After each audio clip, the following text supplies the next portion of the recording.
हाय everyone, good evening guys, welcome back. So आज की इस वीडियो में एक्चुअली आज का जो बैंक पीओ का पेपर हुआ है, चयन के बैंक पीओ प्री का जो पेपर था, आज उसका एनालिसिस जो है वो इस वीडियो में मैं करने वाला हूँ। इसका बेसिकली यूजेस ये है कि जिन बच्चों का अब फर्दर एग्जाम होने वाला है उनको थोड़ा बहुत आइडिया हो जाएगा कि किस किस पोर्शन से क्वेश्चन जो हैं वो पूछे जा रहे हैं, और ऑब्वियसली वो इस तरह से हेल्प करेगा। तो चलिए शुरू करते हैं हम आज का एनालिसिस, और स्टार्ट करेंगे हम मैथ सेक्शन से। मैथ सेक्शन में कौन कौन से टॉपिक से क्वेश्चंस आए हुए थे आज की शिफ्ट्स में। तो फर्स्ट ऑफ ऑल बात करते हैं क्वाड्रेटिक इक्वेशन की। तो क्वाड्रेटिक इक्वेशन जिसे आप लोग इनइक्वालिटी भी कहते हो, उसमें से 5 क्वेश्चन जो है, 5 मार्क्स जो हैं, 5 मार्क्स की क्वाड्रेटिक इक्वेशन के क्वेश्चन जो थे वो पूछे गए थे। और इसी के साथ मिसिंग नंबर सीरीज जो है वो आई हुई थी 5 मार्क्स की।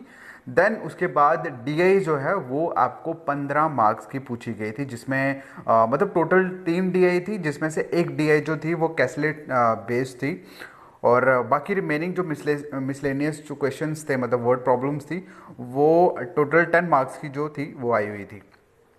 तो मेजर पोर्शन की अगर हम बात करें वो quadratic equation, missing number series and DI.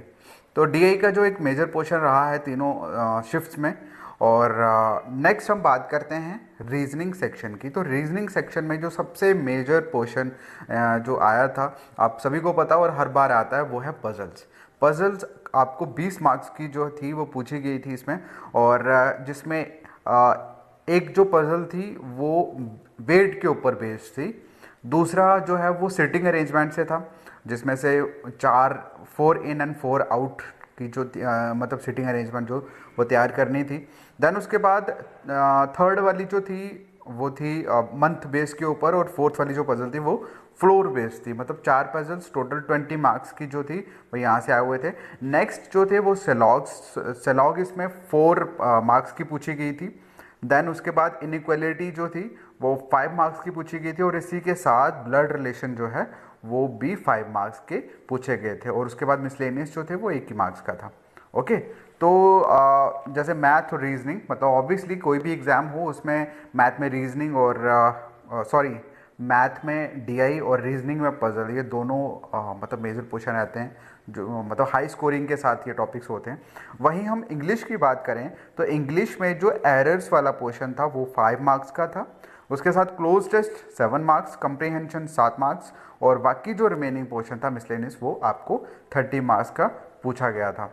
तो इसी तरह से आपके 35 और 30 मार्क्स जो हैं वो तीनों सेक्शन से होते हैं। सो माय डियर, सिंपल सी बात ये है कि डीआई और पजल, इन्हीं में से मैक्सिमम क्वेश्चंस हमेशा आते भी हैं और यहीं पे भी पूछे जा रहे हैं। तो जे&के bank associate and PO exam का फ्री बैच ज्वाइन करने के लिए पहले इंस्टॉल करें JKSSB online tutorial Android app from play store. को इंस्टॉल करने के बाद ऐप को ओपन करिए। ओपन करने के बाद बैच पे क्लिक करिए। बैच पे क्लिक करने के बाद इस प्लस आइकन पे क्लिक करिए, और यहाँ पर आपको बैच कोड प्लेस करना है, और बैच कोड है जेके बैंक। ये जेके बैंक सारा स्मॉल लेटर में आएगा और इसमें कोई भी गैप नहीं है। ये बैच कोड प्लेस करने के बाद आपको सिंपल ओके पे क्लिक करना है, और क्लिक करने के बाद आपकी रिक्वेस्ट हमारे पास आ जाएगी। हम देन यहाँ से अप्रूव कर देंगे और आप हमारे free जे&के bank associate and PO batch में ऐड हो जाओगे।